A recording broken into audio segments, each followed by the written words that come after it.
Look, I know not to take it seriously, you know not to take it seriously, but how come nobody told Rutger Hauer not to take it seriously?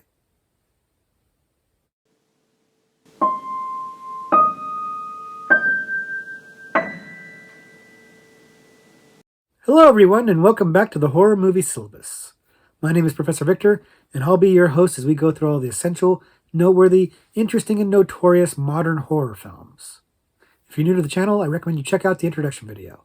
There's a link to that in the description below, and it'll give you a pretty good idea of what we do here at the Horror Movie Syllabus. But in short, we look at a particular subgenre of horror, and then we pick 3 movies from that subgenre to explore. But this is our Is It Syllabus-Worthy series.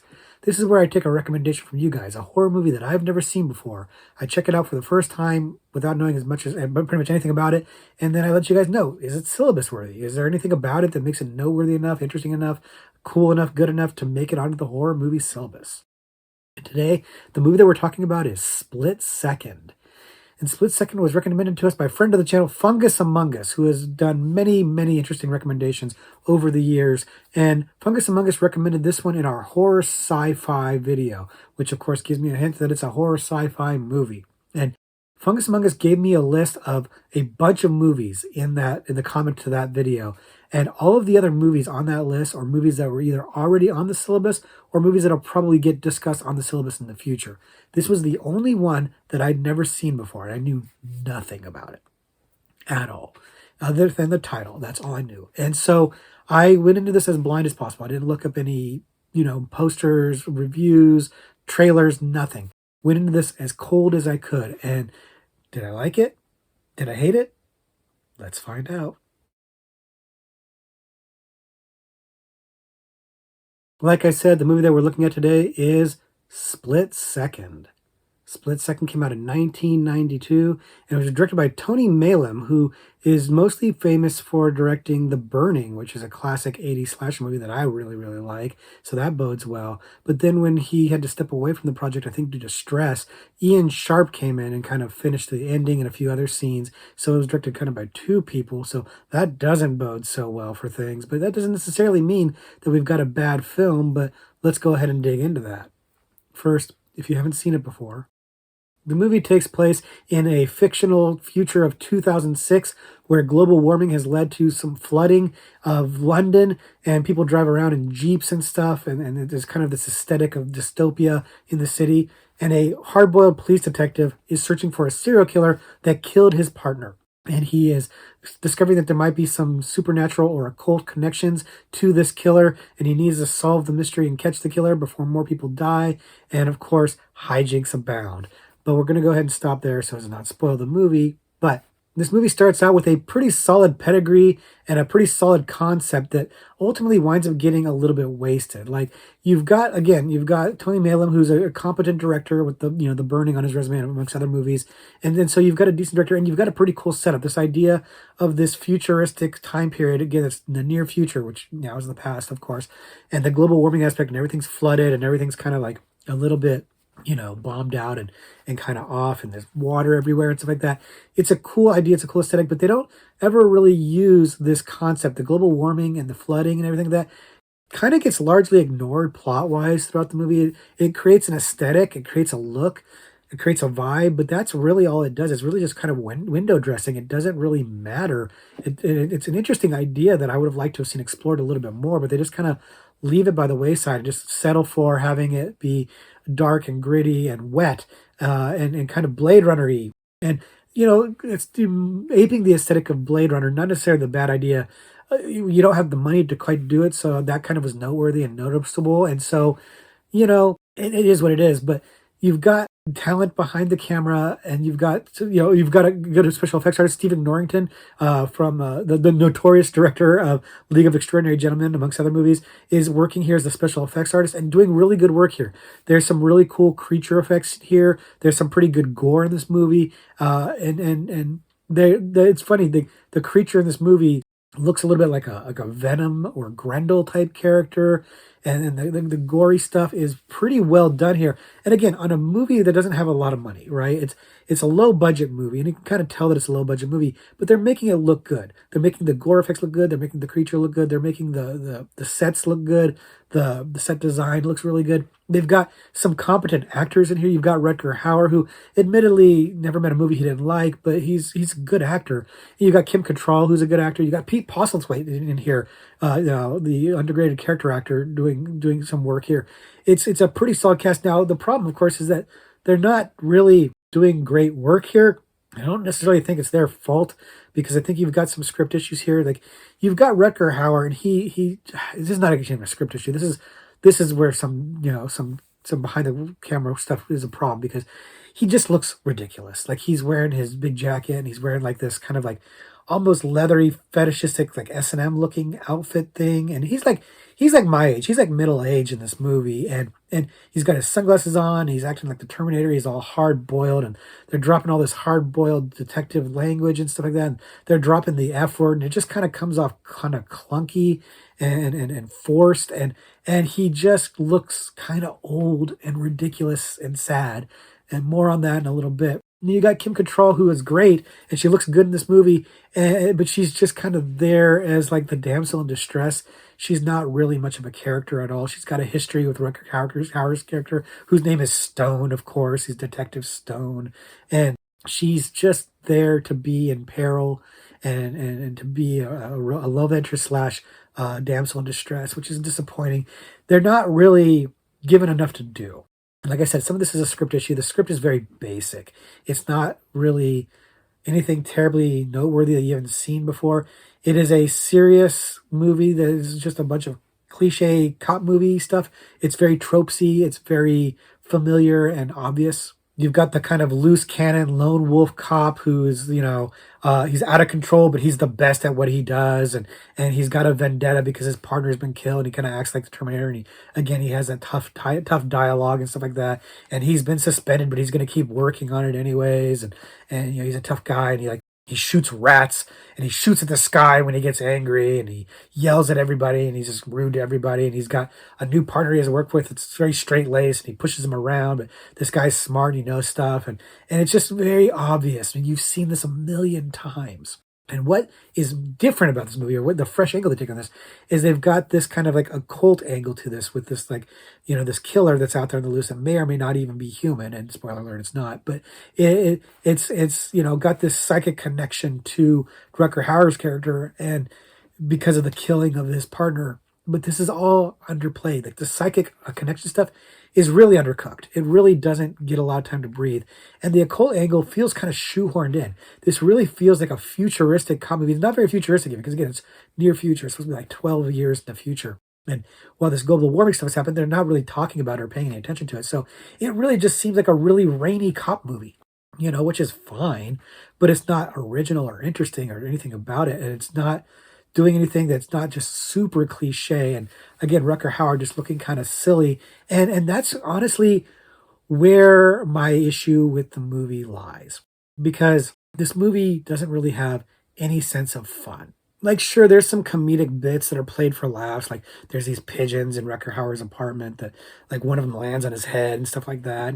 But it falls very flat. It's just like, it's kind of like, it's a sight gag, I guess, whatever. But like, most of the jokes in here land very flat. There's a little bit of funny stuff with the partner that, Rutger Hauer's kind of picking on him a little bit and stuff like that. And he's very straight-laced, but as he works with Rutger Hauer, he kind of gets a little bit more like loose and kind of crazy and stuff like that. And that's a little bit funny. The guy playing the partner is pretty good, and that's a little bit funny. But for the most part, the comedy falls flat, and they're playing most of this very straight. It's very tropesy, but it's not tongue in cheek. They're not winking at the camera when Rutger Hauer says his tough guy lines and stuff like that. And that's the thing, right? This movie has a reputation for being so bad it's good. That's where the popularity in this movie lies.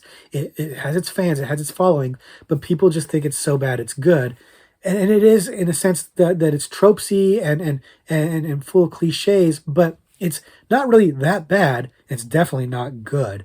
And so what you wind up with is the fact that, like, you've got this, like, obvious cop movie that's just full of cliches and tropes and just so obvious and predictable. But Rutger Hauer is playing this so straight. He could be funny because he's spewing these silly Arnold-esque lines, and he's so tough, and he's wearing this ridiculous outfit that just looks so. When he takes his jacket off, he's got like the leather straps and stuff like that. It's just so sad looking, and everything like that. He's so ridiculously dressed, and he's playing it so serious, and it's like nobody let him in on the fact that this is ridiculous. Like, so it kind of comes off as sad. Like seeing Rutger Hauer take this so seriously and trying to be the tough guy and trying to be the action hero in this movie instead of like winkingly laughing at the action hero and playing it up like kind of Scream style, almost like meta commentary on it, is a mistake. And it's sad because now I can't laugh at it because I feel like I'm laughing at Rutger Hauer, who's not in on the joke, and that sucks. And it just really, and it's funny. I did the research after watching this movie, read about it, and I read things like Rutger Hauer had the screenwriter add more physicality to the script so he could do more action stuff. And it's like he's like running upstairs or he's chasing people and he's just like he's slow, he runs slow, stuff like that. It's embarrassing. It's like he just looks like an old man trying to play 20 years younger, and it's not working. Like he's not sexy in this movie, but he thinks he is. He's not tough in this movie, but he thinks he is. He doesn't look cool in this movie, but he thinks he looks cool. It's kind of embarrassing.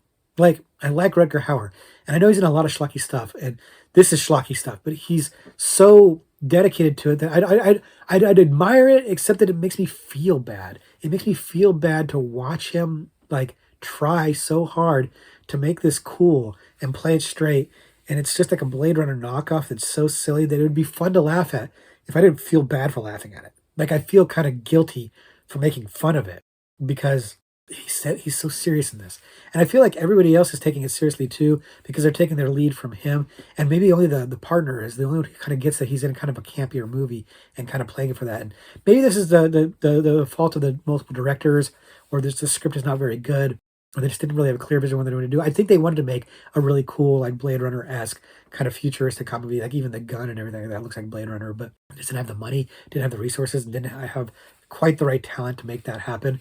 And so they fail. And honestly, that's often what makes for a really good So Bad It's Good movie, because like the earnestness behind it winds up just making it that much funnier. But that's not the experience I had here. It was a little bit more awkward for that movie, but so awkward that I can't give it any spot on the syllabus. Well, let's find out. So, is Split Second syllabus worthy? Absolutely not. No way. Not at all. Not even close. Like the place where reputationally speaking it should be is in the So Bad It's Good subgenre, but it's not going to do that because, like I said, Rutger Hauer's earnestness really hinders a So Bad It's Good type of experience.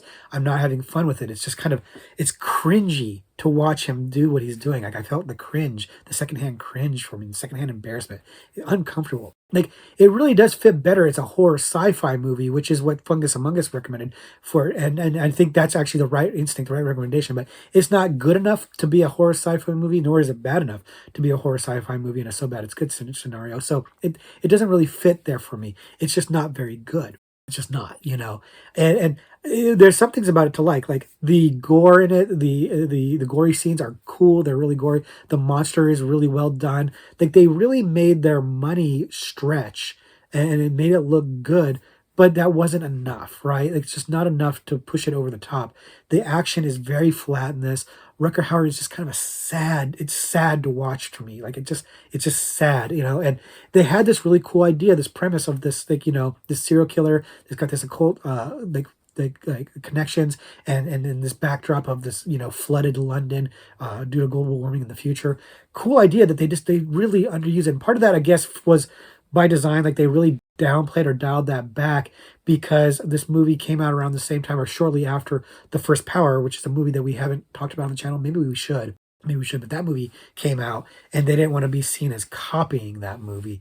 And so they kind of downplayed this aspect a little bit. And I think that was a mistake because this movie was a critical and commercial bomb. It did not do well. It got bad reviews, did not do well in the box office. Neither did First Power, by the way. So if they got accused of stealing from that, who cares? So I think they should have just leaned more into that occult stuff because that's probably the most interesting stuff in the movie. And it really is undercooked in this movie. It really is underserved. And so that would have been, I think, maybe make it a little bit better. I don't know that it would have been better enough to get it onto the syllabus, to be honest with you, but it would have been more interesting than what we got, which is just a very obvious, predictable cop movie that's kind of silly, but not silly enough to laugh at, unfortunately, especially because of Rutger Hauer. But at least it's not boring. I was never bored watching this movie. It's predictable, it's obvious, it's so cliche, it hurts, but it was never boring. I was locked in, I was engaged the entire time. I never had a bad time with it. So it's definitely worth a watch. If you like cop procedurals, things like that, I think you could get into this movie.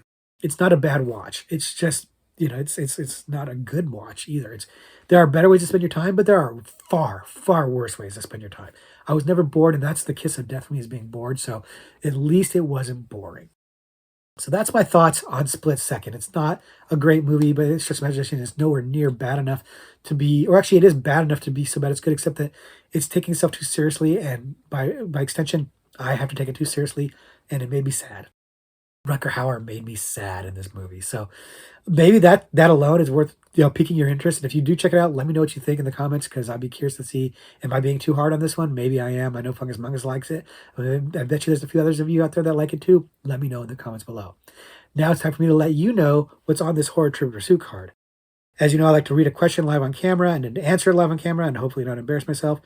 And for this one, let's go with the paranormal category, because of the occult aspect to this movie that, again, underplayed, but it's in there. So let's go to the the paranormal category on the card. Here's the question.